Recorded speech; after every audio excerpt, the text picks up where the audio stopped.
some of the worst effects of climate change.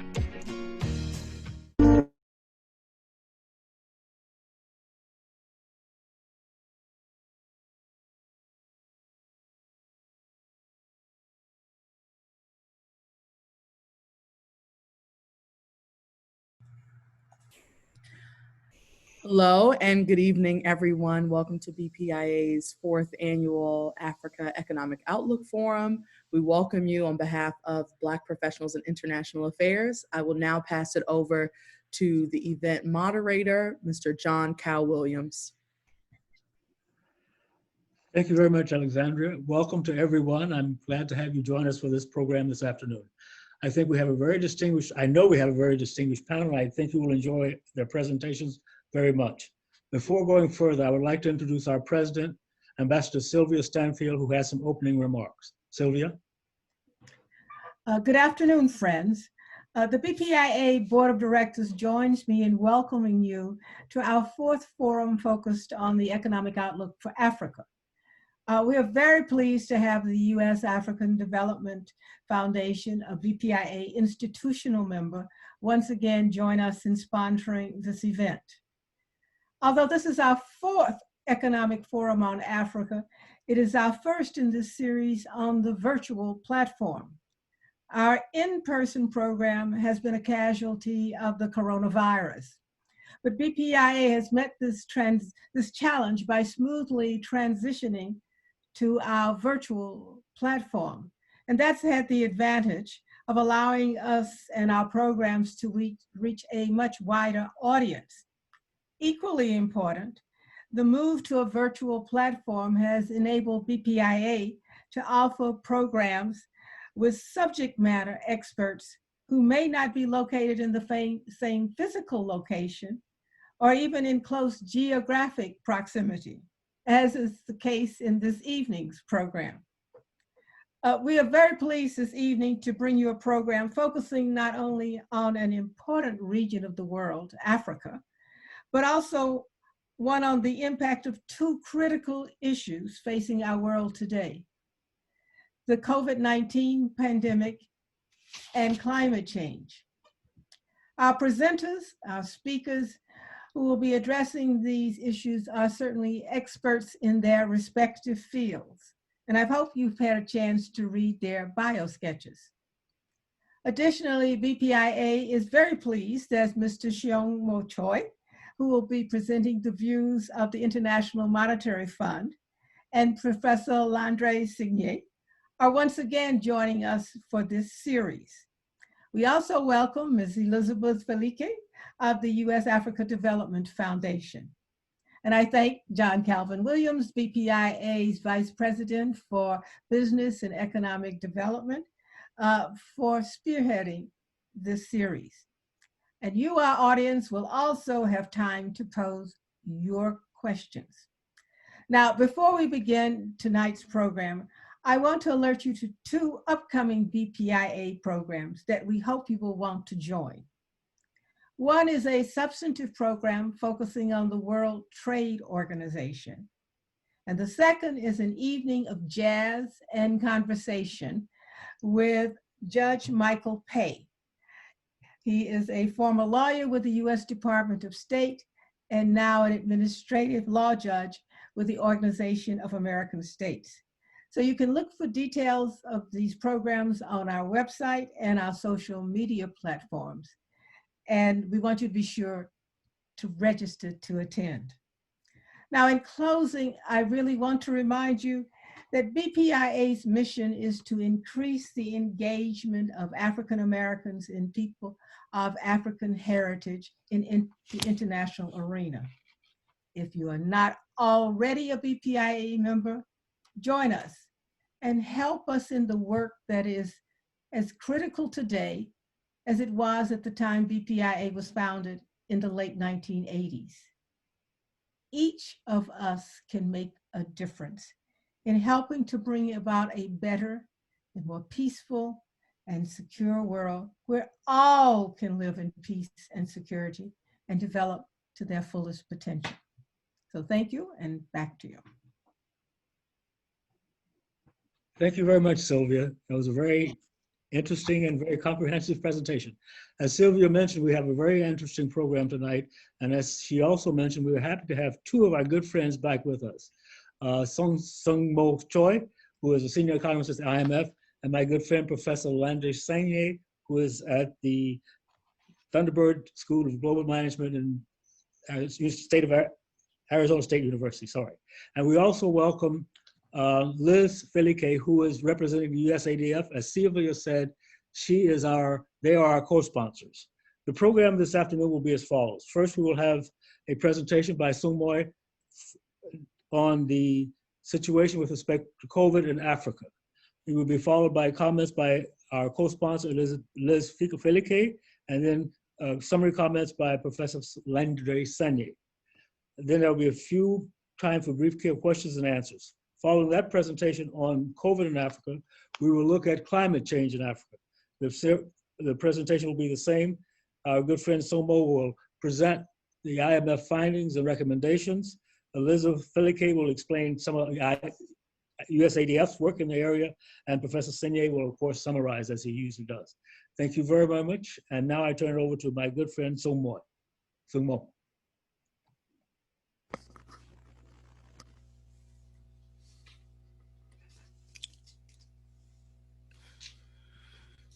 Thank you very much, and good evening, everyone. When we were having this event last year, we didn't imagine what we would have in this year. This year, this event is virtual, and everyone here is having a time that is very different from usual.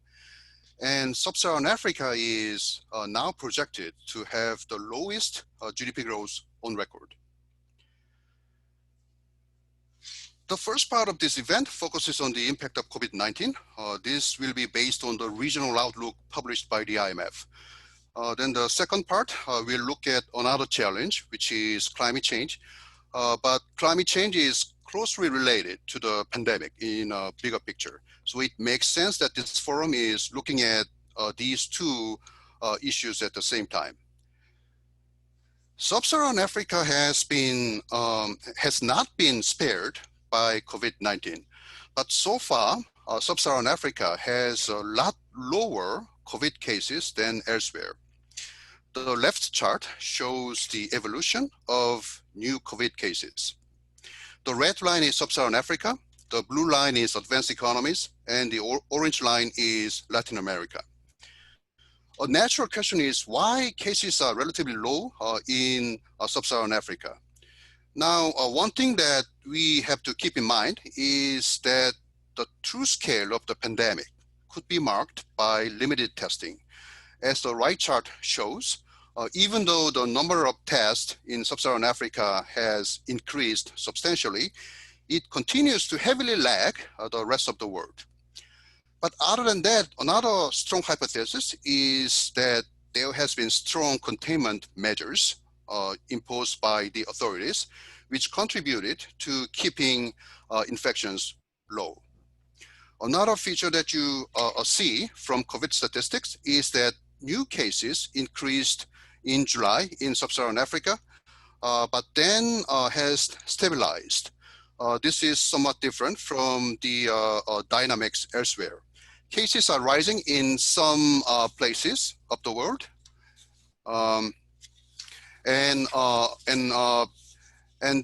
this means that health conditions could continue to be carefully monitored in Sub-Saharan Africa, and some containment measures should continue to apply to save lives. One thing to keep in mind is that even within Sub-Saharan Africa, health developments vary across the countries. So this chart shows that new cases in some countries in our region have stabilized, but in some other countries, cases continue to increase. So this means it is difficult to generalize what is happening in the region. All the countries are so different in terms of how health situations are evolving and how the economies are affected. Speaking of how the economies have been affected, lockdowns around the world weighed on economic activity, especially in travel, international trade, and commodities. The first chart shows flight arrivals to Sub-Saharan Africa.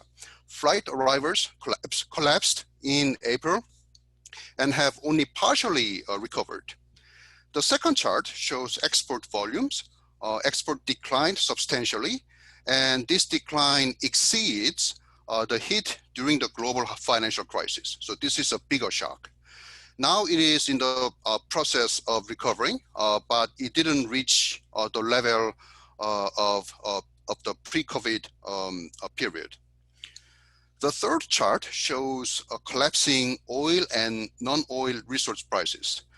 These further depressed economic activity and government revenues in the region, where oil is the most important sector in several countries.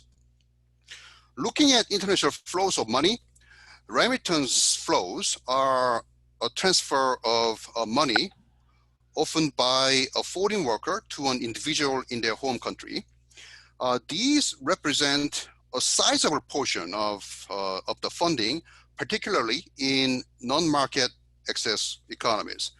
The left chart shows that in this year, in 2020, remittance flows to Sub-Saharan Africa are expected to drop by almost 20%. The right chart shows portfolio flows. Portfolio flows capture transactions in equity, securities, and elsewhere. The solid line shows how portfolio flows to Sub-Saharan Africa have evolved during the pandemic. So at the beginning, there was a net inflow, which turned rapidly into a net outflow. Now, outflow since the beginning of the crisis amount to almost $4 billion US dollars. Even during the global financial crisis, net outflow was mild, as the dotted line of the chart shows. Looking at economic activity in detail, GDP contracted substantially in the second quarter of this year, reflecting the development we discussed so far. Now, considering purchasing managers' indices and other economic indicators in several countries, the third quarter would likely see some recovery from the second quarter. This reflects a loosening of containment measures, higher commodity prices, and easing financial conditions. However, looking at 2020 as a whole year, no country in the region has remained untouched by the crisis. The far left column of this chart shows that the region is projected to contract by 3% in 2020. This is the worst on record and is almost 7 percentage points below our forecast from just 1 year ago. So that is shown as an orange circle in the chart. The largest impact on growth has been on tourism-dependent countries such as Mauritius, Seychelles, and so on, which are shown in the second column from the right. Oil exporting countries have also been hit very hard. As the second column from the left shows, they have an average contraction in 2020 projected at 4%. Non-oil commodity exporters are also expected to contract by 4 or 5%. But on the other hand, growth in more diversified economies will also slow significantly, but remain marginally positive in 2020. Now, these GDP projections translate into large drop in terms of per capita income. So the horizontal axis of this chart shows the decline in per capita income in 2020. To help understand how big this is, the vertical axis shows how many years of income losses this means. For example, if you look at the center of this chart, you see a big orange circle. That is Nigeria. Per capita income in Nigeria would decline by 6% or so in this year. And that is the level of per capita income 10 years ago. overall, it is clear that years of the progress, hard-won progress in economic development would be lost in this year. Around 50% of the population in the region will see, on average, a 6% decrease in per capita income, and therefore will lose 5 years or more of income gains in 2020. The right chart shows that income loss in 2020 and 21 combined is larger in Sub-Saharan Africa than in other regions, and almost 25 million people in Sub-Saharan Africa will be put into the extreme poverty. In the medium term, in our baseline scenario, the recovery is projected to be prolonged. So the region as a whole is not expected to return to 2019 GDP levels until 2022. Also, the recovery will be uneven. So resource-intensive countries are expected to take longer to recover. Uncertainties are still sizable. The downside scenario that we have has a further decline in growth, with many countries remaining at pre-crisis output levels until 2025. Now, we look at the fiscal sector. So this is important.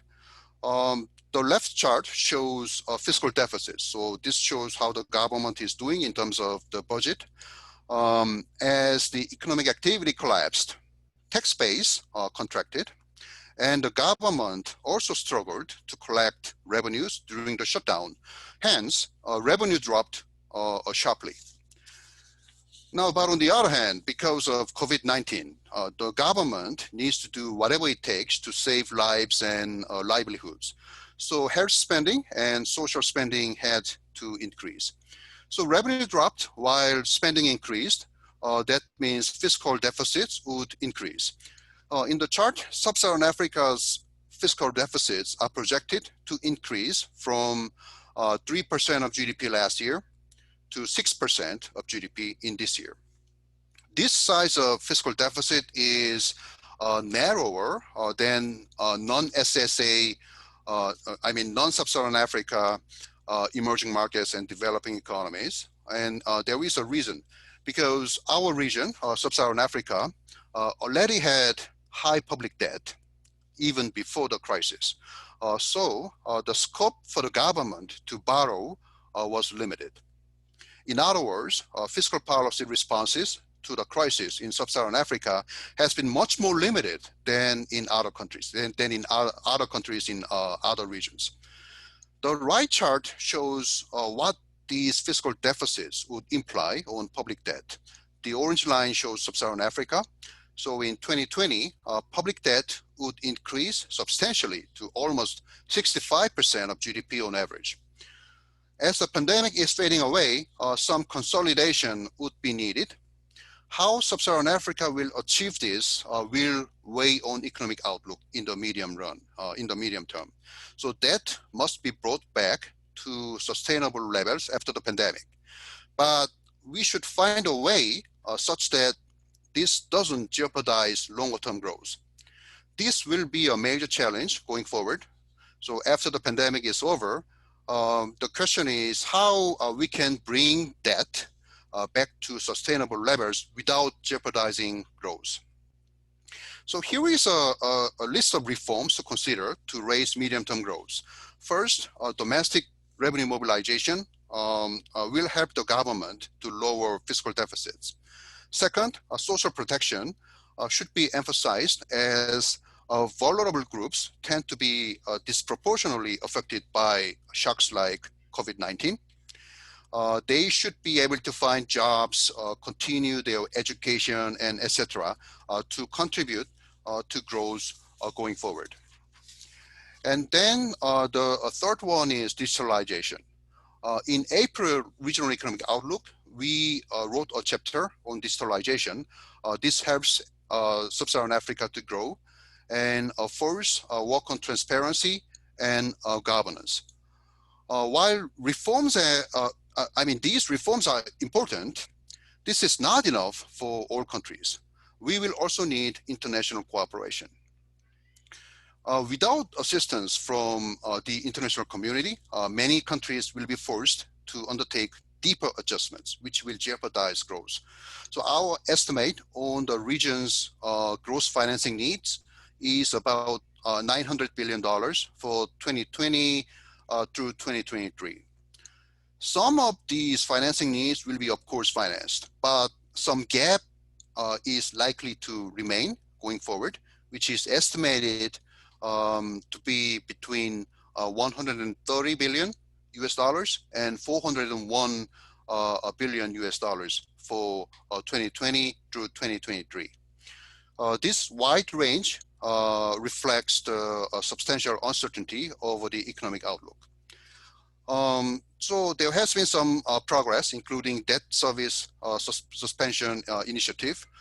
This was helpful, but the amount delivered so far remain relatively modest.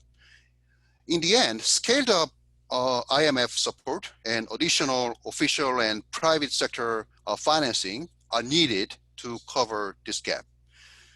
The IMF disbursement in 2020 reached a record high of about $25 billion, which is 10 times the amount in an average year.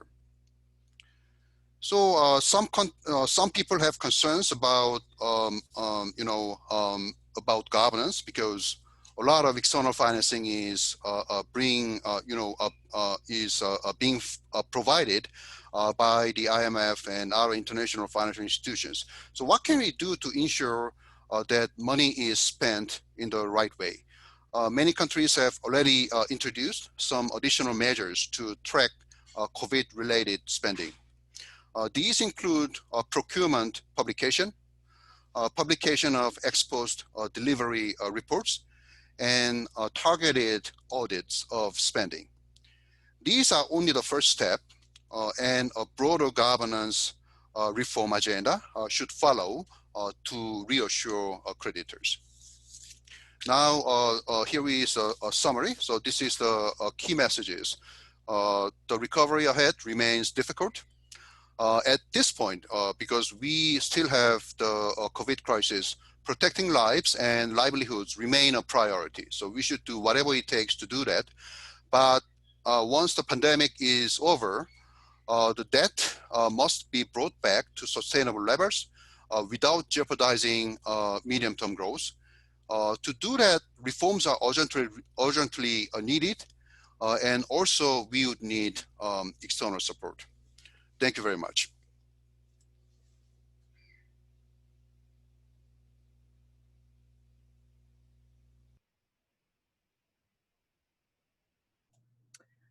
Cal, I think I see you speaking, but it's still unmuted. I mean, it's still muted, sorry. Sorry, Yep, there we go. Sorry, thank you very much, Sung Mo. I now present Liz Filike, who will present the perspective of the U.S. Africa Development Foundation. Liz, the floor is yours. Okay, can you hear me? Yes, we can hear you. Good evening, and thank you for this opportunity to make remarks. But before I begin talking about our agency's response to COVID-19, I'd like to be able to introduce U.S. Africa Development Foundation. So USADF is an independent U.S. government agency. It was established by Congress. And throughout our 40-year history, we've provided seed capital and business development support to African grassroots organizations, entrepreneurs, and small and medium-sized enterprises. And these grants are intended to address some of Africa's biggest challenges around food insecurity, insufficient energy access, and unemployment, particularly among women and youth. And a unique feature of our implementation model is to use 100% African staff and local implementing partners on the ground. And often they operate in areas that are sometimes too remote or fragile to be reached by other development agencies. And over the last 5 years, USADF has invested more than $115 million directly into over 1,000 African-owned and operated entities. So although our focus is in three sectors, agriculture, energy, and entrepreneurship, we do have one sector that gets the lion's share of the funding that we provide. So the foundation spends more than 70% of its program budget in the agricultural sector. It is a critical sector for the African economy. Agriculture accounts for 65% of the continent's employment and 75% of its domestic trade. So it remains a strategic priority for us. In terms of some quick numbers, again, over the last 5 years, we've provided around 61 million in grant capital to more than 570 agricultural cooperatives and agribusinesses on the continent. So the aim is to improve productivity and increase incomes for smallholder farmers. Increasingly, though, our investments are now matched and scaled up by African governments themselves and the private sector, which entrusts USADF to manage development activities that support local African solutions. So this speaks to the success of the foundation, that we have others now ready to match our contributions.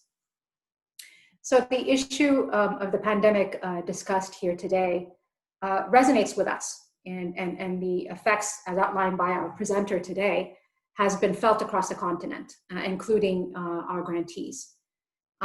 So we operate, as I've just mentioned, less at a state level and more at the grassroots level, and our response is geared towards small groups and individuals. So we connected with a large number of our grantees and implementing partners to assess the impact and in turn to try and provide support.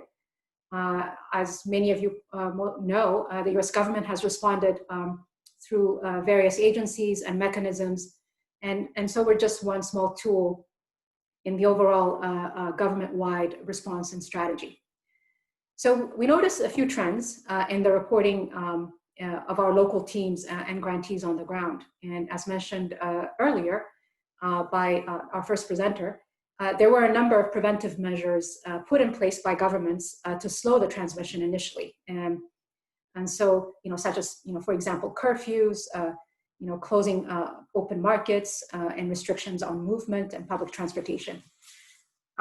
So for us, for example, for our farming communities that we work with, one of the challenges that they faced was logistical support to move produce from the field to markets. And so the availability of transport options to get goods to the market was reduced, and as movement was limited between cities and towns. In some of our bigger cooperatives, the lack of people's ability to travel affected their interactions with buyers. In some cases, this has led to some buyers defaulting on contractual agreements that were there for a while. And related to this, a major problem was storage and proper packaging to ensure that the produce will not spoil. And there are a number of cases where processing factories were closed due to lockdowns. So there are issues of oversupply, which affects market prices. And another challenge that we heard coming from the field was the availability of production inputs, such as seeds and fertilizers and labor, et cetera, for the upcoming agricultural season, and which was severely affected. The pandemic has also affected activities that are normally done in groups, such as threshing and marketing, particularly of perishable goods. So it's not the agricultural production, but there's also a noticeable effect in terms of the demand for those products as well, particularly in the export-oriented commodities, such as coffee. And so as activities dropped in developed countries, exports went down significantly, as mentioned by our presenter as well. So the duration of the disruption is impacting demand and prices, and that affects the financial health of our SMEs and small and medium enterprises. In areas where mobile money is not widely available, our grantees and local partners were facing, and still are facing, liquidity issues, as local banks have curtailed their operations and limited customer access. So there's a growing realization at the beginning on our part that the gains that we've made to address food security issues in these communities that we work with were being lost very quickly.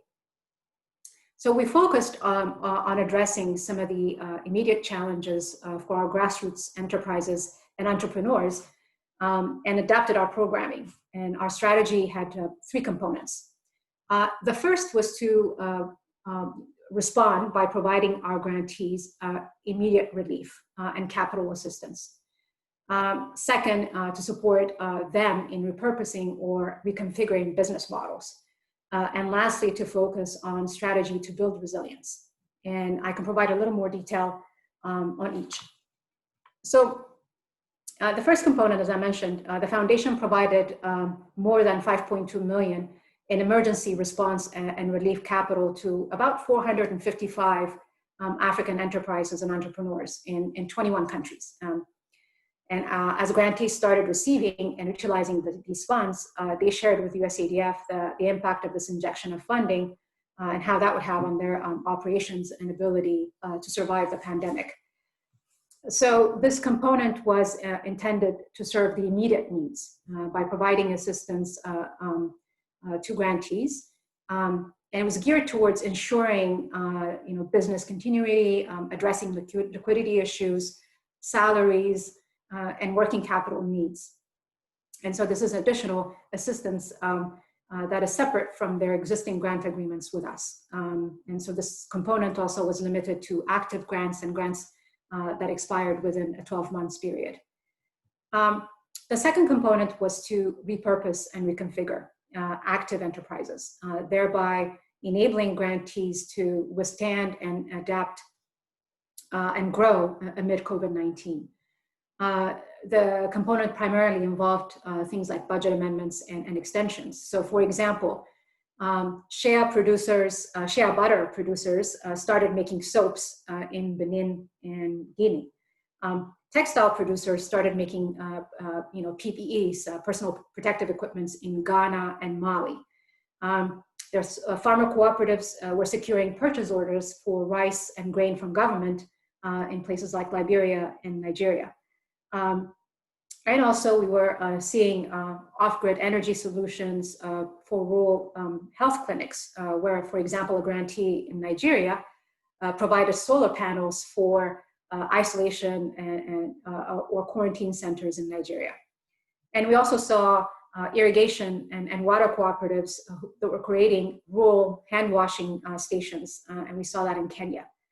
So this component was intended to promote enterprise-led, COVID-19 community response. And the third component that we launched was focused on building resilience and focused on some of the solutions that was outlined by our first presenter about digitization and mobility to new markets and distribution and delivery issues, mobile money, remote engagement. And so it is, for us, this now became a longer term commitment. And it's continuing to fund activities that help African entrepreneurs and enterprises that need the right combination of technical assistance and innovative capital to recover from COVID-19 and build resilience.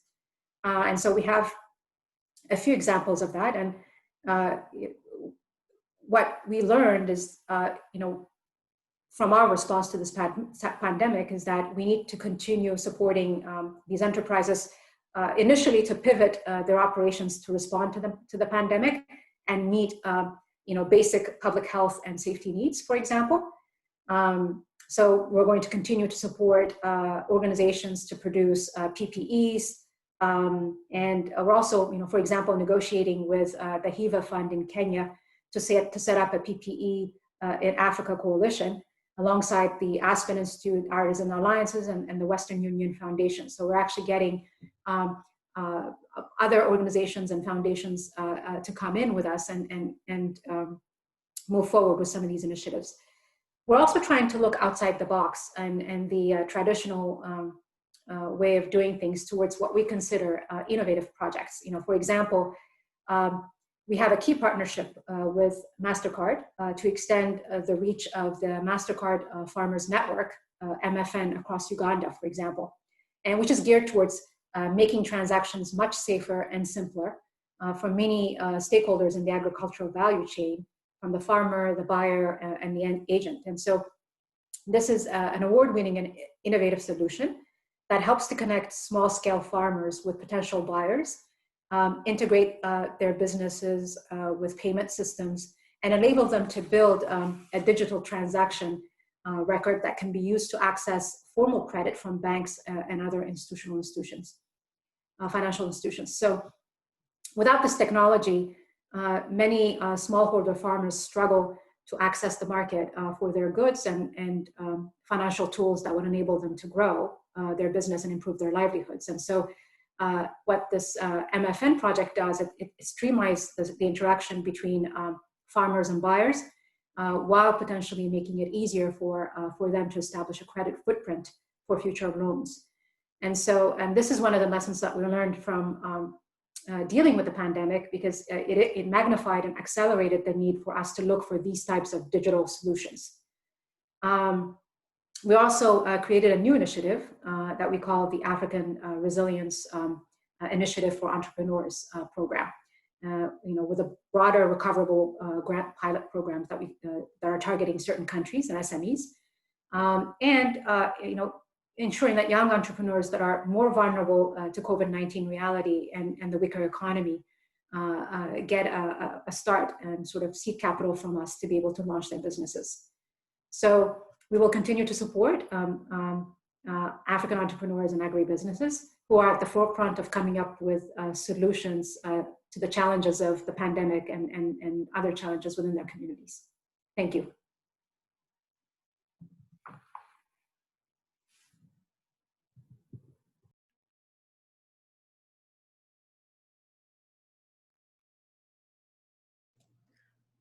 Yep, there we go, Cal. Thank you very much, Liz. I'm sorry I couldn't get my mute to unmute. That was a very interesting presentation. It's now, Landry, I present to you for a summary. Welcome, it's nice to see you.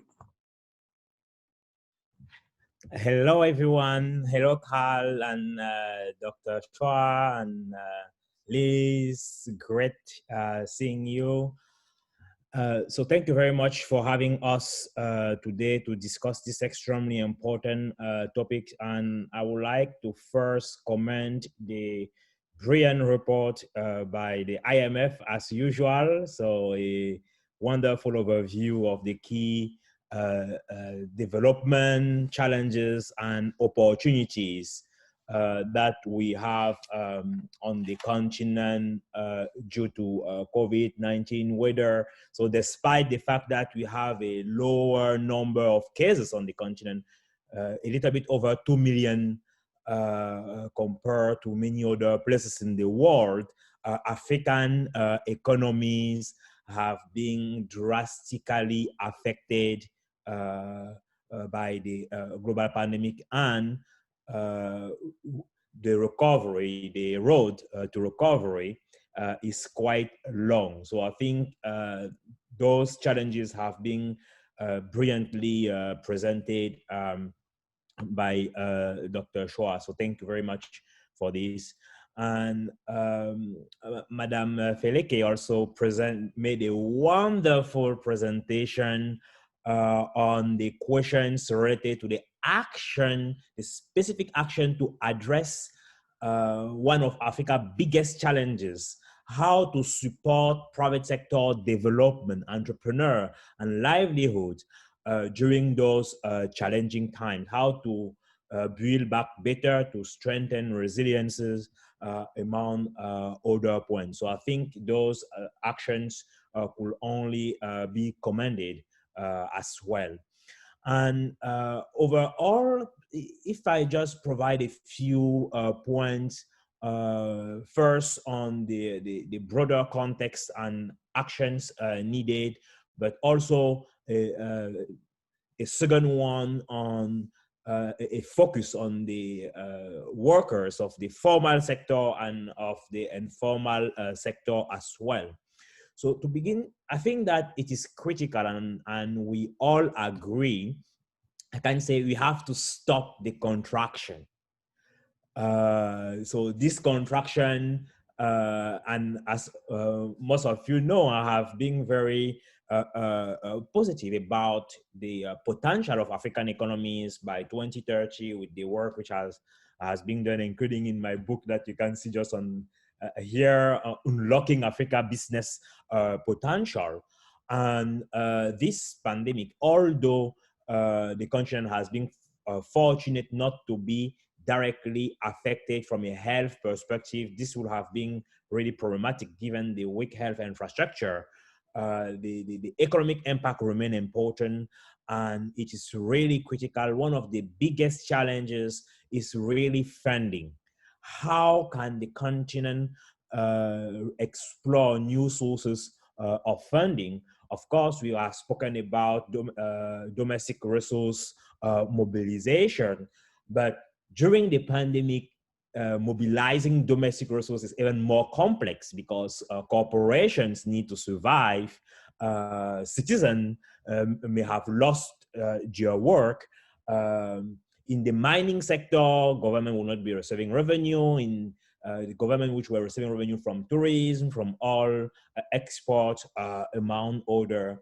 So that is why, and I think Dr. Schweier also pointed out, a collaboration with the external partners will really be also critical, especially for this year and the next one, because the continent doesn't have the capability to bring trillions of dollars as done, for example, for the US economy and for many other economies around the world. So it's really important. I think the single biggest challenge is really how to finance the economy to stop the contraction, to stop the bleeding.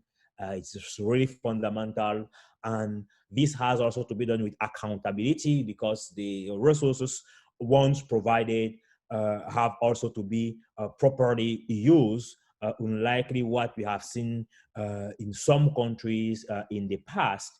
And there also, I really like some of the points highlighted by the IMF on monitoring those development. So this is the biggest challenge. The second biggest challenge, I think, is probably to address the informal sector and especially poverty in the informal sector, because many of the people in the informal sector are not visible, if I can use the term. So which means that as poverty is drastically increasing, the World Bank has provided some estimate. I think it's about 40 million that they have estimated of people at risk, or at least as a number of people likely to fall below poverty line due to COVID-19. So those factors are really important to take into consideration in the broader context. And what type of innovation should be considered? I think you have spoken about digitalization, for example. We all agree about this. All the ministry which have not spent their resources to increase their investment in ICT and in digitalization, I think that provide an opportunity to really accelerate the development of the digital economy. So the digital economy, the countries which have been the most agile due to digitalization are also some of the ones who which will be more successful. So capitalizing on the African Continental Free Trade Area, which will be launched soon in January, if everything goes well. So I think that really capitalizing on the African Continental Free Trade Area, even if it will be formally launched in January, has been instrumental even during the pandemic in helping to unlock trade, especially for in the initial phase of essential products on the continent. And I think the effective reaction was partly related also to their work in coordination with the African Union and other African Union agencies. The potential of fintech has also to be unlocked to allow broader access to finance. And for all these, the enabling environment or enablers will include energy, for example. We need more energy to address those some of those challenges. So I think the challenges that African governments and publics may face during those processes are related to governance, the effectiveness of governance effectiveness, but also accountability. So will the leader use the resources when provided for what they are supposed to be dedicated? We may also see some countries which may fall in the trap of trying to accelerate the development of some sectors for which may not be a priority. So for some countries, tourism may be a priority to restart, but in other countries, leaders have to really be meticulous when it comes to choose which sector they have to focus their energy in terms of investment, in terms of relaunching the economy. They have to also be very cautious in terms of corruption. So that is an area which has to be addressed carefully. So, and in order to really reduce, and I think Dr. Short pointed out the challenges related to income losses. So in the case of the formal sector, it's really important to ensure that government continue to pay their worker, the livelihood of many in the private sector depend on it. But also support the development of the private sector, like illustrated by what the foundation is doing on the continent by providing financial resources.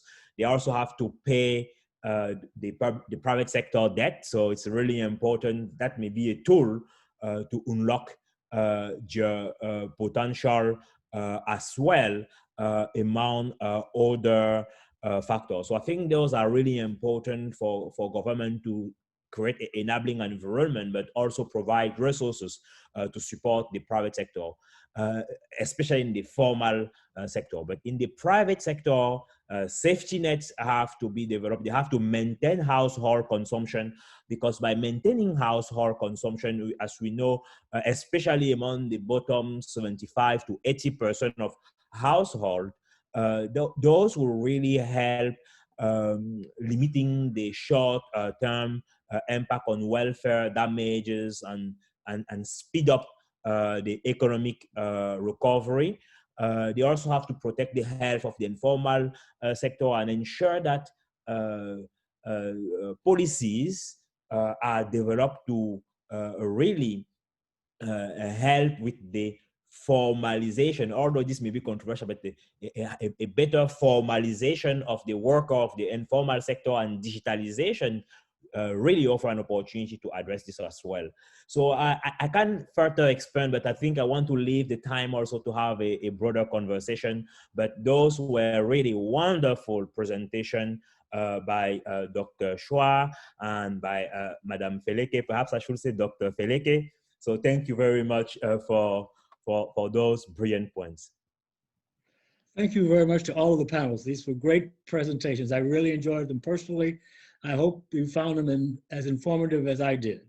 First, would the panelists like to make comments among themselves to you? Somo, for instance, have a response to Landry, or Liz, do you have some observations, or Landry, do you have questions specifically for Somo? I leave it up to you. No, I think it's, a lot of great points were made. I think we can probably, for my side, we can answer the questions that were typed in the chat box. Or should we do that? Or Cal, you're muted. Yep, there we go. Yes, we can go since they can see the questions. I think, do you want to let Sorry. them answer? Yes, Sure. I think we can answer. Right, Thank and you. perhaps to make it interactive, if the person who asked the first question, so for example, Koli Falo, if you could unmute yourself and share just your name and your organization and what your question is. Oh, okay, can you hear me? Yes. Okay. Hello, my name is Kulufelo Kugler, and I work at the Advisory Center on WTO Law in Geneva, Switzerland. So my question is, I guess to all panelists, but specifically to the first, what type of reforms can African countries adopt to spur economic growth post the pandemic?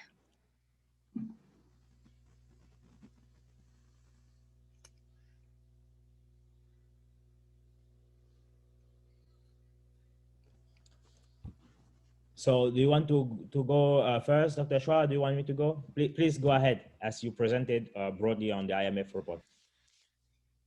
No, regarding the reforms, we have put the domestic revenue mobilization and digitalization, social protection, and the governance as priorities. Now, all countries have different characteristics, so we cannot generalize, but we provided some menu of options to pursue in our regional economic outlook. Now, I believe Elizabeth and Landry have already discussed many interesting points. So maybe I will just give the floor to them. I think the only thing I would say is that any reform that a government makes to make sure that the private sector is fully engaged, I think that's one area where I feel can spur economic growth. And I think that's one of the reasons why the mission of our foundation resonates, because we feel that that private sector engagement is not enough. Some reforms, for example, you have, on the continent where you have these massive parastatals or government-owned entities that are providing services, in the energy sector sometimes, or in the telecom sectors, for example. Reforms in those areas and spurring private sector participation in those areas, I think, will spur economic growth and sort of creating a stable environment for private individuals and enterprises, or even foreign multinational corporations to come in and invest. Landry? Absolutely, and I totally agree. So I think that first and foremost, creating an enabling environment to unlock private sector development, which will also provide domestic resources. So I think they are connected, and also really to face the major challenge, ensuring DRM, domestic resource mobilization, while increasing as well the attractiveness to receive external funding, whether through investment and other channels. But a point which is really critical is governance effectiveness. So there's one thing to do to mobilize more, but also to do more with less. So I think that there are areas where government can really use the resources they have to reduce illicit, for example, by reducing illicit flows, among other factors, government could really make a difference. You also have policy choices. Government have to really be careful at spending in the areas of strengths and of high returns versus advancing. And I think I pointed out when speaking about the sector that they should be choosing. Our government may be tempted to invest in tourism, where for some it may be relevant and other not. And finally, accelerating digitalization. Digitalization, the interest of accelerating digitalization, we have many of them. So one is really to also increase with the formalization of the economy in general, but also to really increase government effectiveness. And with many of the technologies associated with the fourth industrial revolution, I think government will really benefit from it. And perhaps 4 or 5 variables that are important. We have the physical capital, including infrastructure. We have the digital, the human capital, including the digital skills and other. We have the technologies and the innovation and various innovations, but you also have the broader enabling environment and access and quality, because having access, many speak about access when we engage about the digital divide, but access is not sufficient. You also have the quality of access. You also have the usage. You also have the effective uses for productive reasons. So all those dynamics are really important. I'll stop there. Thank you. Next, I see in the chat, we have a question from BPI board member Sandili. So please feel free to unmute yourself, name an organization, and then ask your question, please.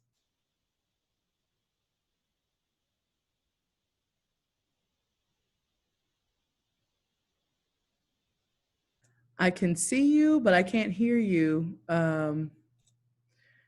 And it's not showing that you're muted, but we can't, the audio's not coming through. I see you're connecting a headphone and microphone set. Can you hear me? Yes. Okay, great. So my name is Sandila Lachua. I just wanted to say thank you to all of the panelists. Your presentations perfectly complemented one another and really spoke to my question. So this is specifically targeted at Sungma, but I welcome the other panelists' takes on this as well. So right now we have this second wave hitting Europe and really a third wave hitting the US. And so at the same time, that we have a ton of international financing going into Sub-Saharan Africa. And so I wonder how those two forces are offsetting each other. So decreased external demand, and yet this kind of once in a generation, once in maybe 50 years opportunity, as both Elizabeth as well as Landry pointed out, that change investments in a really productive way and digitalization with all this new financing, how that's actually expected to shake out in the near term. Thanks. Yeah, thank you very much for the question. That's a very good question. Now, there is considerable uncertainty in the near term. So we published these projections in October. Then basically we can look at the information which became available since then. So one thing is that globally, the third quarter of this year was better than anticipated in terms of economic growth. So so that is a good news. So Sub-Saharan Africa will benefit from that. And then recent news about vaccine development is also encouraging. So that's that could be a plus. But there is some downside, as you mentioned. Cases are rising in many places of the world. Then a shutdown may be needed going forward. Now also vaccines are good news, but we still see some uncertainty about how these will be distributed. This is the first time in probably in human history to try to supply vaccines to everyone in all countries. So how this will work will need to be figured out. So regarding 2021 growth in the near term, our projection assumes health projections improves from this year, but we have to combine all the information that became available to adjust our outlook. Maybe the current view is too pessimistic or too optimistic. We have some different news acting two different ways. So we have to digest, and our next update in projection will be in January. So thank you. Let me stop there. Thank you. Did any other panelists want to address that question? Alrighty. I think Dr. Shaw did a wonderful work. Okay. Okay, and with respect to time, because we do have the part 2 of this event, I'm going to combine 2 questions that I see that are pretty similar. So the first one is from Etna, which states, what would be at the top of your wish list in terms of a policy that the incoming administration, I'm assuming US Biden-Harris administration, could implement or promote to spur economic growth in Africa? That's the first question. And then the second question is from BPIA board member, VP for Education and Cultural Affairs, Jeannie Tunkara.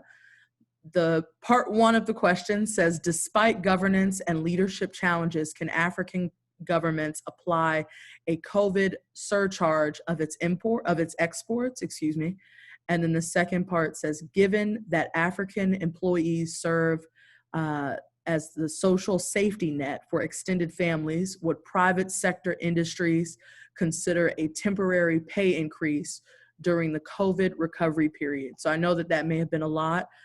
For the panelists, feel free to reference over into the chat if you need a quick refresher. But maybe Liz, would you like to start with that? Sure. I think I'm going to take the first one in terms of a wish list for the next administration. That's a very good one. I think Landry mentioned it earlier in terms of focusing on governance and making sure that African governments are held accountable in providing services to their citizens. As you know, as a policy, we've made governance a big part of the U.S. Africa government strategy, and I hope we're going to continue that because, as we know, governance is at the crux of almost most of the challenges that we face on the continent, and so making sure that governments are held accountable for what they do. Obviously, the issue of corruption plays a big, that's one of the things that I have in my mind, in the back of my mind is, how do we tackle that? How do we make sure that corruption is not becoming systemic across the continent and stop it, try and stop it as best we can. That's one. And I think in terms of, again, that also ties into the question about the governance and leadership challenges and how industries can do pay increases. What we see currently on the continent and on the ground, especially when you're talking to businesses and entrepreneurs on the continent, is that they're focused on trying to stabilize themselves because their businesses have gone down. They're losing revenues. Demand for their products are not there. And so they really are trying to avoid shutting down their doors. And so the risk there right now is not so much in terms of, in the near term, are they going to be able to increase the pay of their employees? It's really about keeping those employees. And it's really about, being able to cover their expenses month to month. And that's what I'm hearing constantly in the last few months is, how can I get my business to, forget about sort of growth and expansion at this stage, is how can I stop my business from going under? And so the same things that you hear happening here in our own country, you see being repeated on the continent. So a lot of people right now are worried about their abilities to be able to keep their doors open and continue employing, because I think that the rising unemployment that we face here is also being faced on the continent. And so I think, more than anything, what we're trying to do is keep the status quo, frankly. And it's really, how do we provide the sort of minimum level of support to keep these businesses afloat. I think I'll stop there and maybe ask my panelists to help me out here.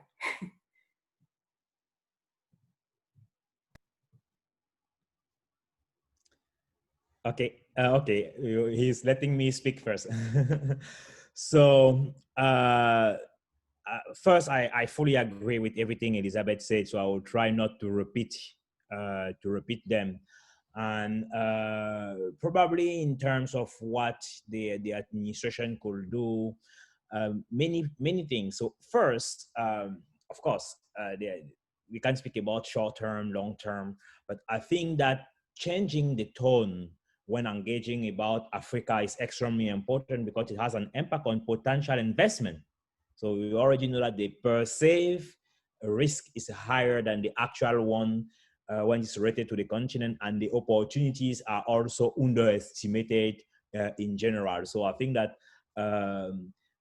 having a Biden administration engaging about Africa in a better way with the right tone and with evidence versus calling it names will help bringing attention Africa to the right investor or the African opportunities. So the second point is to accelerate multilateralism and vigorously support initiatives such as the African Continental Free Trade area. So I think that which will start soon. So it could really represent a unique opportunity to make a difference, but we all have other initiatives, the African Union development agencies, among other, or everything which could be done to help strengthen, to help improve two ways trade and investment between Africa and the United States, and help also African countries liberalize their economy, diversify their economy, industrialize as well, including when we speak about industry without smokestacks. So the Biden administration should also be more vigorously involved when it comes to principles and values such as advancing democracy, the rule of law, much more than at least his predecessor. And I think that African public want it. So it is one area where there's a perfect alignment as well between what African publics want and the American values. So as pointed out, the continent is fortunate that we have a bilateral, a bipartisan support when it comes to Africa in the Congress. So, but this should really be used, I think, more astutely by a Biden administration to really unlock trade, investment, development, among other. They are good to create jobs in Africa, but also in the United States.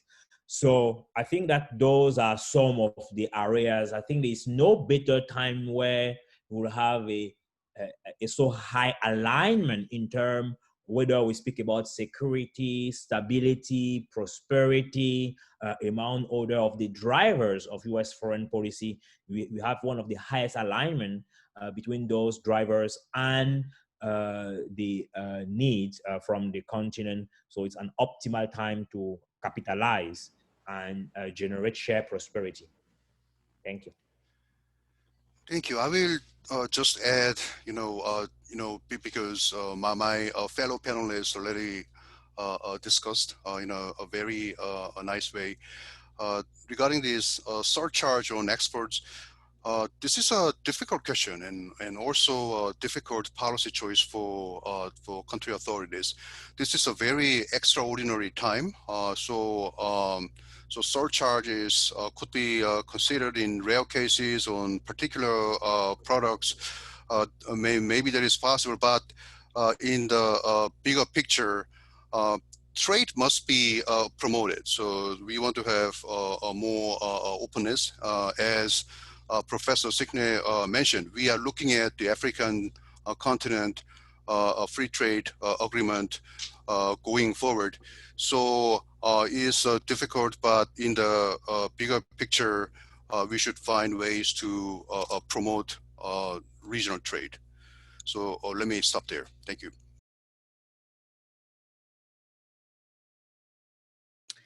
And now I'll pass it over to Cal, who I believe had a question. Yes, we can hear you now. Yeah, two things. First, I want to plug my good friend Landry's two recent articles published by Brookings on the subjects we've talked about today. If you can provide well, we'll figure out a way. Those who are interested, just email me and I'll make sure you get a link to the articles. They were very good articles and very informative. So thank you very, very much. My last question is more an observation than a question. It concerns your last chart, Sumo, on the financing gap. A number of things struck me. Number one, it is very substantial. Number two, obviously, before you look at the gap itself, the unfilled gap, there are potential risk in the flows of private and official capital. And then my last question is, half of the gap is accounted for by debt service.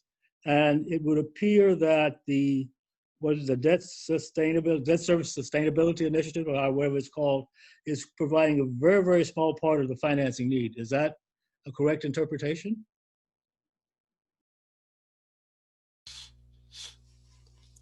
So let me say just a few words on this. So when we were estimating this, now this is an extraordinary situation. Now, usually when we are computing external financing needs, we add up current account deficits and external debt amortization. So what that means is that's the amount of the country has to pay to the rest of the world to finance their net imports and to basically repair their debt services. So usually that is the formula that we use to compute the financing needs.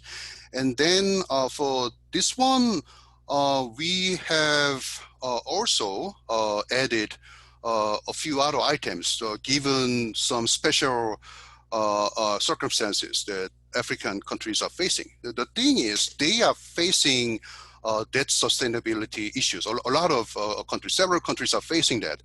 So they couldn't increase their expenditure as much as they wanted. So there is a need to expand for health, so to pay doctors, nurses, to buy medicines and so on, and to also to pay for social protection in terms of social safety nets and so on. But their budget is limited, their access to the financial market is limited, and therefore they couldn't increase their expenditure as much as they wanted, as much as what other countries did.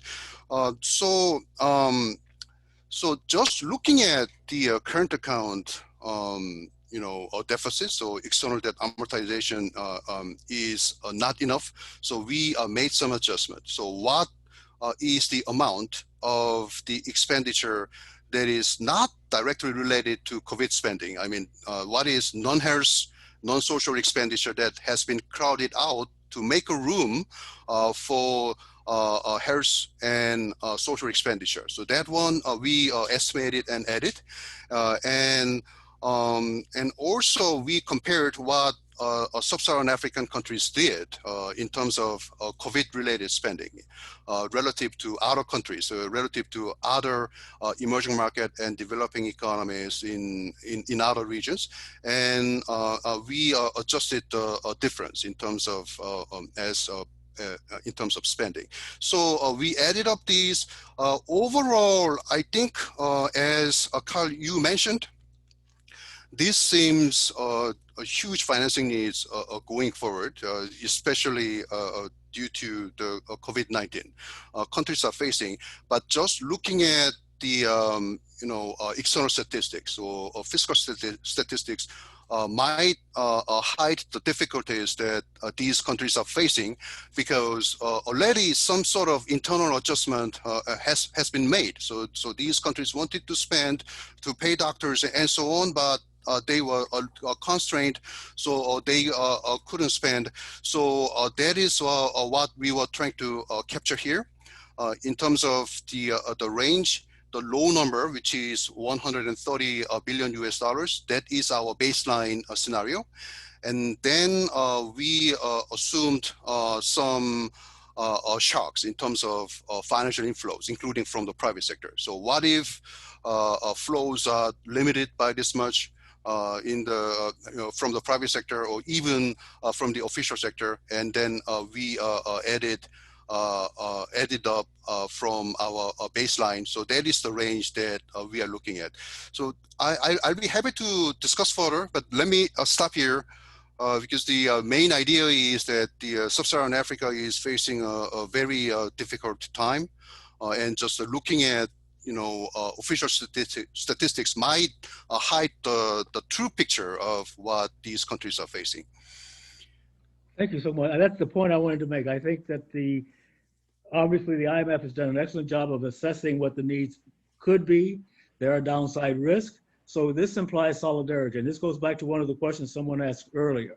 One of the things that the new administration should be focusing on is being a leading partner in mobilizing resources for Africa, because there is a substantial financial need. Sacrifices are being made. I'll end there, and we'll turn it over. We'll now move to the second portion of our discussion, which is on climate change. Climate change, to me, is the most critical factor we're facing today. And it's not even as obvious as I wish it were. COVID was a major problem, but we have a vaccine. We have 2 good vaccines that are in the pipeline and would probably be available before the end of the year. Climate change, there's no vaccination for that. So I would like Somu to begin the discussion on climate change from the perspective of the IMF, and then I will turn it over to other participants. Somu.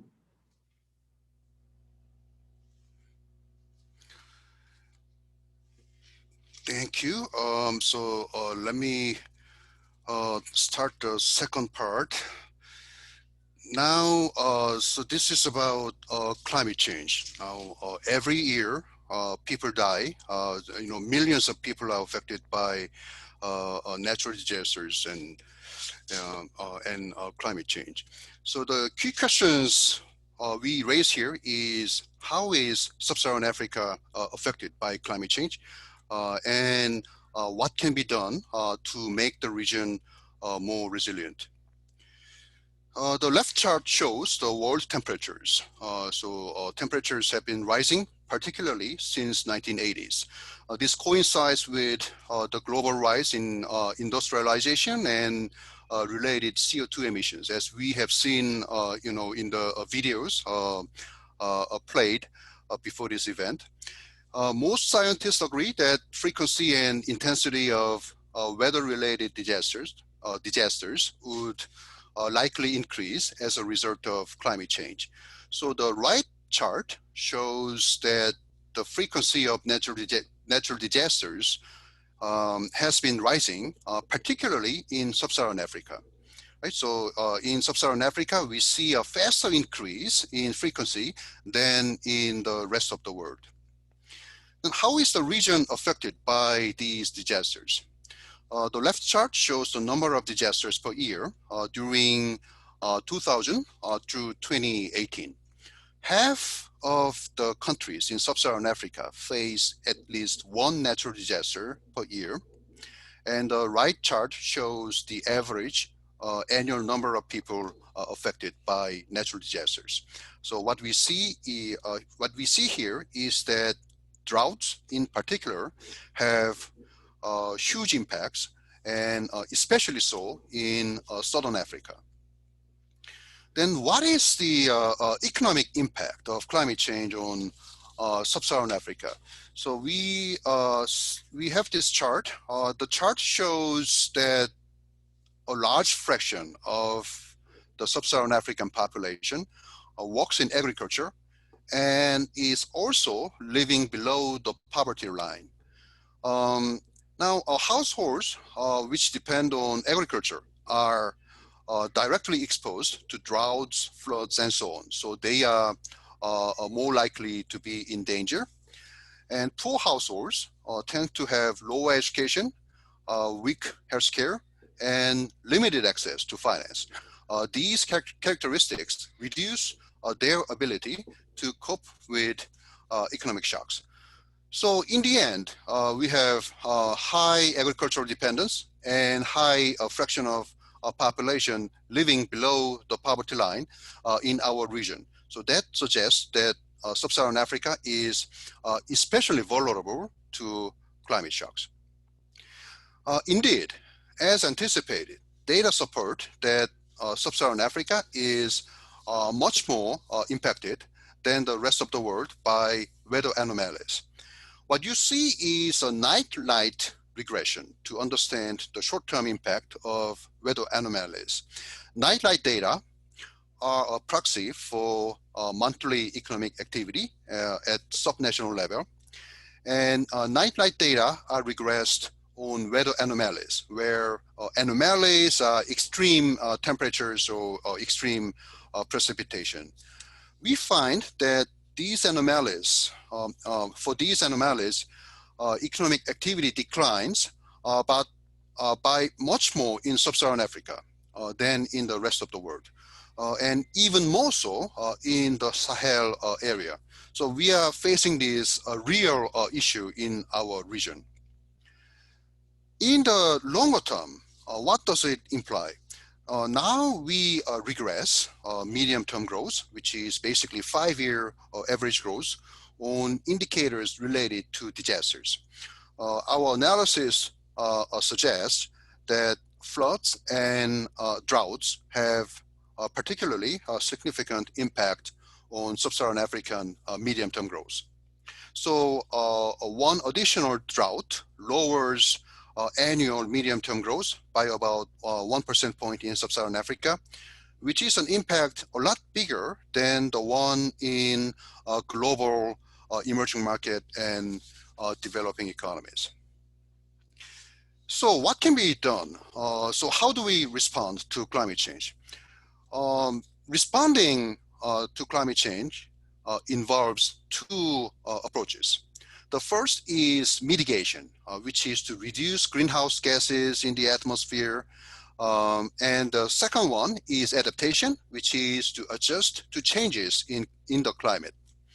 Regarding the first one, which is mitigation, Sub-Saharan Africa can contribute through phasing out energy subsidies and transitioning to green energy sources and so on. But the region has limited influence on climate change compared with advanced economies and large emerging market economies. So that means adaptation, which is the second one. Adaptation is particularly important for Sub-Saharan Africa. So the main question is how we can adapt to the changing climate. And basically a view that we have is that well-implemented adaptation measures could also generate jobs in support of economic recovery. So there are some case studies we can look at. So the first one is Mozambique, which is on the screen. Mozambique has the port of Beira, which is an important trade hub in the region. In 2019, we had a big cyclone, so port of Beira was affected. But before we had this cyclone, a lot of investment had been already made to make this port more resilient to natural disasters. So while the cyclone was, of course, devastating, so a lot of people died and so on. So it was a big cyclone, but the port became operational within days from the cyclone. So if this was not possible, if we didn't have a more robust port, then trade in the region could have been more severely disrupted. So this shows the importance of keeping the infrastructure more resilient to climate shocks. What about Kenya? Kenya faces more frequent droughts. So to adapt to climate change, it is important to lower the dependence on hydroelectricity. So Kenya promoted off-grid solar power startups. These startups contributed to lowering the dependence on hydroelectricity. And at the same time, they helped to increase access to electricity from just 25% some years ago to 75%, and also generated a lot of jobs. So this is a good case, is kind of a startups in the private sector sort of supported by the government. So these contributed to adapting to climate change, and at the same time helped the economy to grow. Ghana, improved cocoa drought resistance by various measures, including distributing improved seed varieties to farmers. So protecting agricultural productivity can ensure food security at the time of shocks, at the time of climate shocks.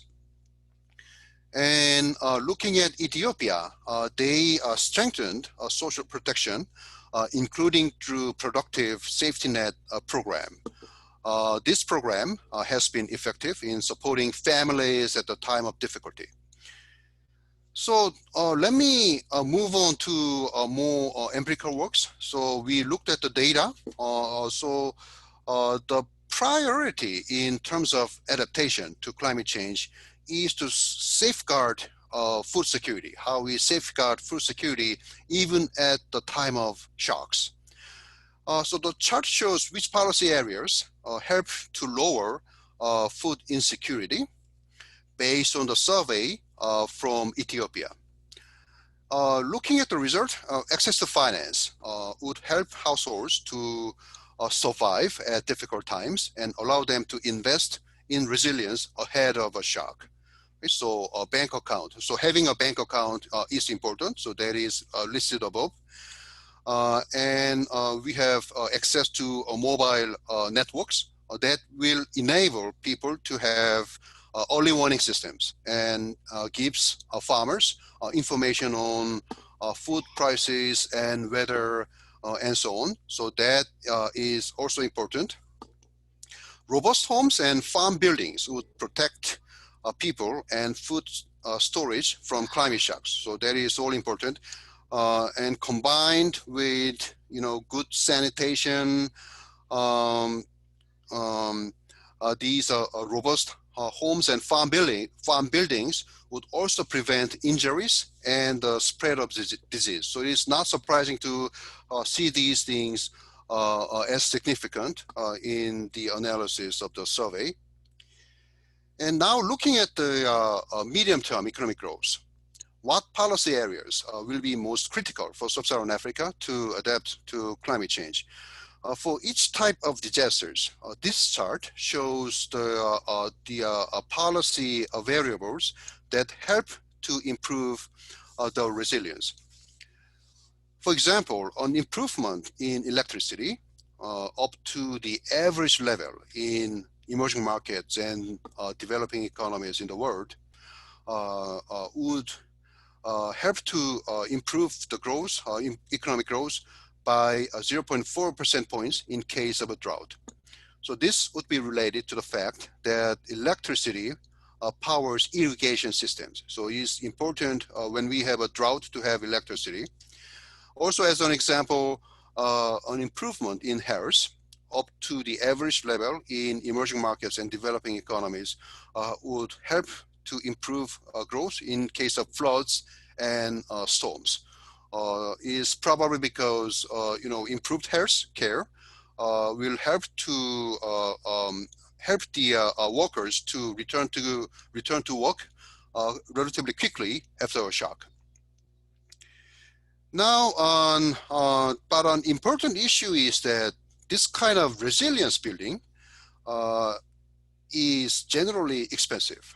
For example, we talked about infrastructure, making infrastructure more resilient. Infrastructure which is more resilient to weather shocks is usually estimated to be 25% more expensive than regular infrastructure. So it's a lot more expensive. And implementation of these resilience building measures will be expensive as an aggregate. So this is estimated to be $30 billion or $50 billion per year. And this is about 2% or 3% of GDP. So this is about Sub-Saharan Africa, according to many experts. So experts computed these, projected expenditure to do the resilience building, and this amount is sizable. Now then, what can Sub-Saharan Africa do? So they have limited fiscal space, so they have limited space to finance these. And now we have COVID-19, which is making the situation even more difficult. So countries have even more limited fiscal space. Countries can still do something in terms of raising fiscal revenues, or there could be some scope to improve spending efficiency, but the progress seems to be slow. Maybe there is a bigger scope for the private sector to get involved. I will leave that to Liz and Landry, but also we see the important role of the international community. So investment now will be far less costly than the price of frequent disaster relief in the future. As the chart shows, savings from reduced post-disaster spending could be many times the cost of upfront investment in building resilience. So even though building resilience is expensive, it is cheaper in some sense relative to what we will have in the longer term. So it is important to make these investments right now. In that sense, for donors to contribute to resilience building is essential. It is good for donors because it is more welfare enhancing, and also it is also good for Sub-Saharan African countries because they face a huge challenge from the climate change. So we talked about the urgency to adapt to climate change, and we talked about some policy areas to adapt to climate change. And we also talked about financing issues. Now, let me go back to COVID-19. So this is threatening, to wipe out many years of economic development in Sub-Saharan Africa. But at the same time, we had some lessons. So one important lesson is that so-called black swan events cannot be ruled out. We may continue to have this kind of an event going forward, especially if climate change continues. So once the pandemic begins to abate, we now have an opportunity to put in place measures that promote a green recovery. I mean, we go back to 2008, we had global financial crisis. A lot of reforms were made at that time that made banking systems more resilient. And now we have the pandemic, and hopefully this will lead to strengthen our resilience to future shocks. So let me stop there. Thank you very much. Thank you again very much, Songmo. I turn it over to Liz. Thank you, Songmo. For USADF, and I'm mindful of time, so I'm going to try and be brief. For USADF, one of the major ways that we are observing climate-related impacts is in the variability of extreme weather events. And so across our agriculture supply chain, this issue affects our work greatly. Weather patterns that are increasingly becoming unpredictable, the start and stop dates of rainfall make crop seeding and harvest dates unreliable. So, and also extreme rainfall events result in flooding. And so our program have addressed this issue by what Sumo said, by building resilience at the grassroots level. One of our biggest initiatives to address climate resilience is our Sahel initiative. We launched the Sahel initiative in 2010. The program is focused on sustainable livelihoods and improving household food security of marginalized communities across the Sahel region. The region stretches from Senegal on the Atlantic coast through parts of Mauritania, Mali, Burkina Faso, Niger, Nigeria, Chad, Sudan, all the way to Eritrea on the Red Sea coast. So we have, limited resources. So why did we decide to do initiative in the Sahel. And I'm sure most of you know this area is facing significant challenges. There is political instability in some countries, such as the recent coup in Mali, for example, and armed conflict by criminals or terrorist groups operating across the border is an issue. It's fueled by the region's vast spaces.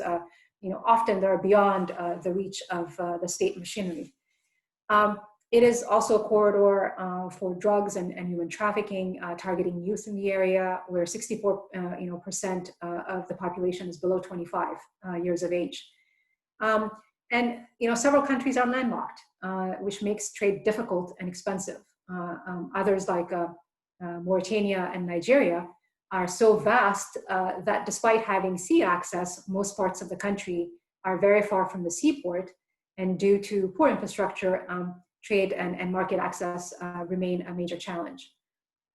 And vast areas of the region are categorized as semi-arid with poor soil, and they experience persistent drought, so food security remains a major challenge. And most countries in this region also lack the industry base and have high unemployment levels, and so they're among the poorest countries in the region. So these challenges, as noted by Sang-Mo, are further worsened by the effect of the climate change, with changing weather patterns and unreliable rainfall. So we've implemented programs in about 7 countries within the Sahel region to promote sustainable livelihoods again and food security. And then between 2011 to 2017, we've invested about $43 million to support grassroots groups to address specific issues such as access to water for human and livestock consumption and irrigation, including irrigation using solar energy. We've addressed issues of reforestation and access to improved seed, short cycle varieties, improved soil fertility, not just by using fertilizer, and trying to enhance production practices and crop input financing. And we've also looked into improved post-harvest systems and improved technology, including harvesting and processing equipment and irrigation pumps, et cetera. Our intervention has had some impact.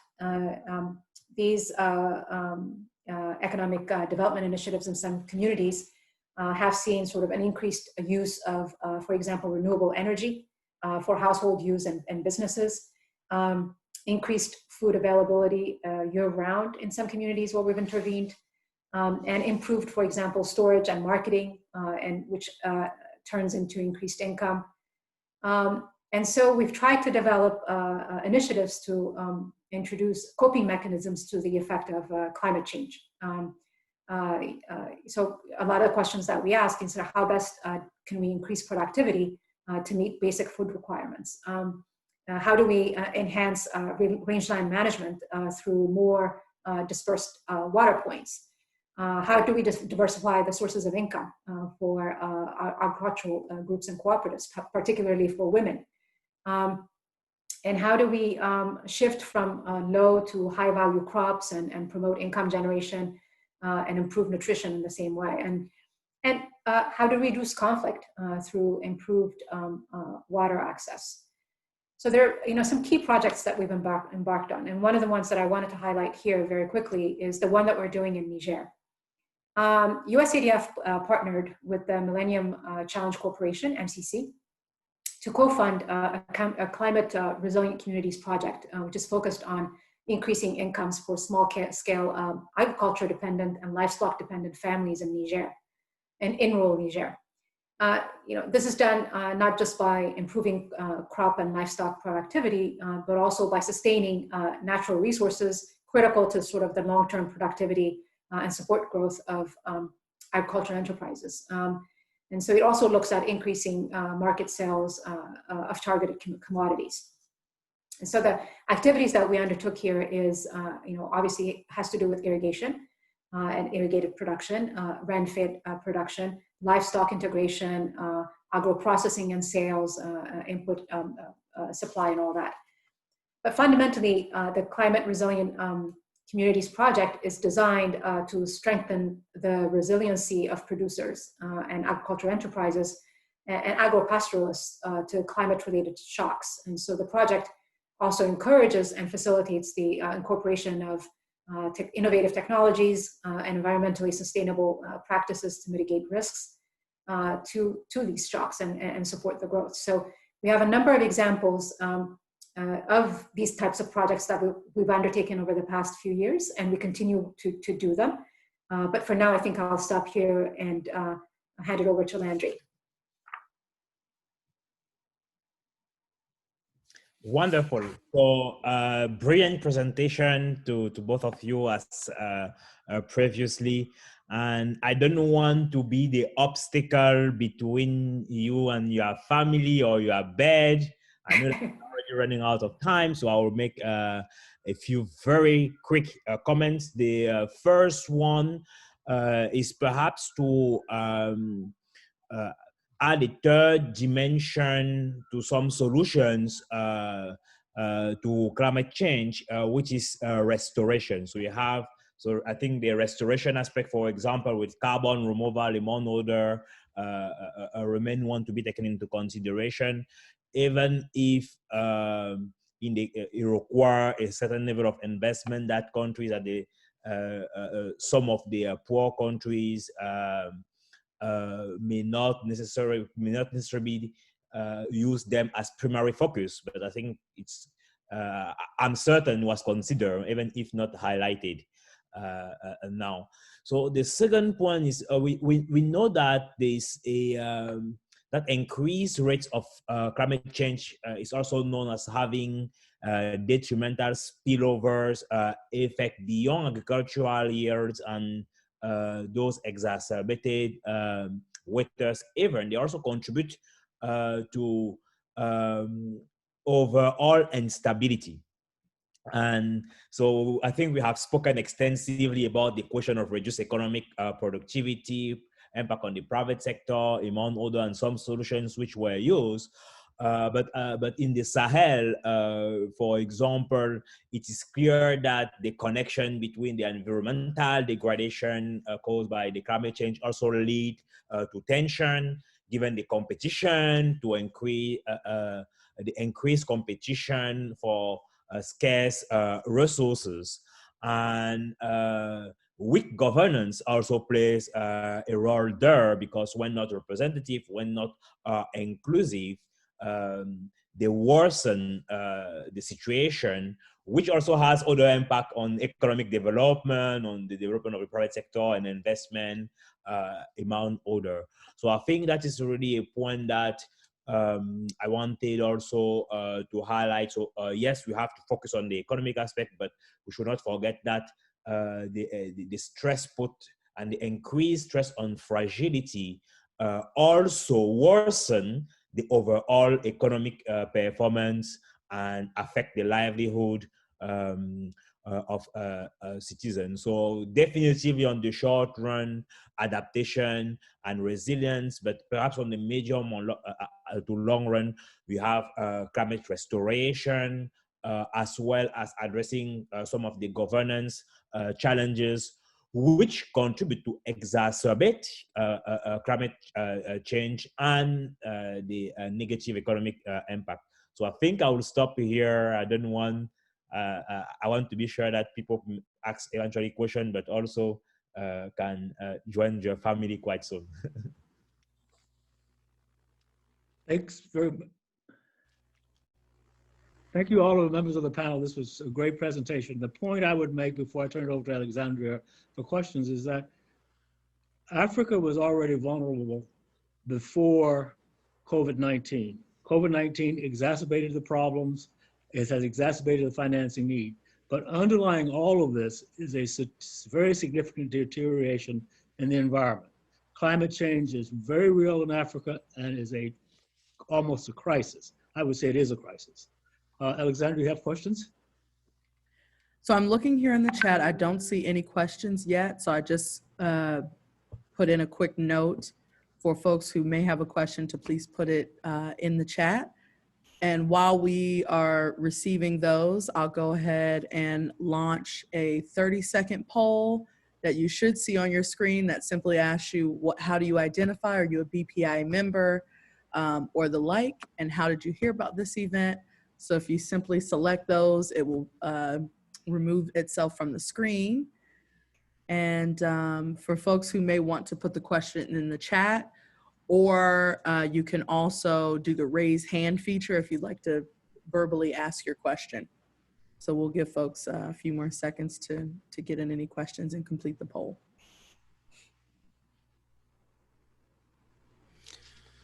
No, if I may, I just want to thank you for all great discussions to Liz and Landry, and particularly I'm really glad to see a lot of work is being done to promote the private sector. So it's always encouraging to see this. Thank you very much. I think also while we're waiting, I want to thank all the panelists individually and as a group. I think that each panelist presented excellent information today, but it was complementary, and that's what is the most important thing. I know all of you now very, very well, and I'm very, very pleased at how you work together so well for the first time and in a virtual environment. So thank you very, very much for everything you've done, for all your work and your preparation for this panel. I think it was an excellent panel. I would like to emphasize, if we don't have any questions, again, my thanks, but the challenges are significant. The IMF has done an excellent job of laying out the problems and also pointing out that there are downside risks. What we need to do as citizens, particularly with the incoming administration, is push them to be more mindful of and more responsive to the needs in Africa. If I might say also, the IMF recently was trying to increase its resources, and the major inhibitor of this increase was the United States government. So maybe with the new administration, there'll be a much more receptive attitude toward the IMF and its partner international financial institutions, because they play a significant role, and they also are a catalyst for more information and for more financing. And I think the panelists have answered all the questions so well that we don't have any additional follow-up questions. So Cal, I'm just going to pass it right back to you. Okay. Again, let me close by thanking you all for your presentations. I sincerely appreciate your effort. It's always a pleasure to work with you. I see two old good friends, and now I have a third friend. So I'm glad to have us working together. Enjoy the rest of your evening. And Landry, take care out there in Arizona. Samu, safe trip home. Liz, I assume you work from home like I am, so Yes, have I a am. good time. Thank you. Good night to everyone. Thank you, everyone. I'm Thank in you, everyone. now. So, but thank you very much to all, and have a marvelous evening. Thank you.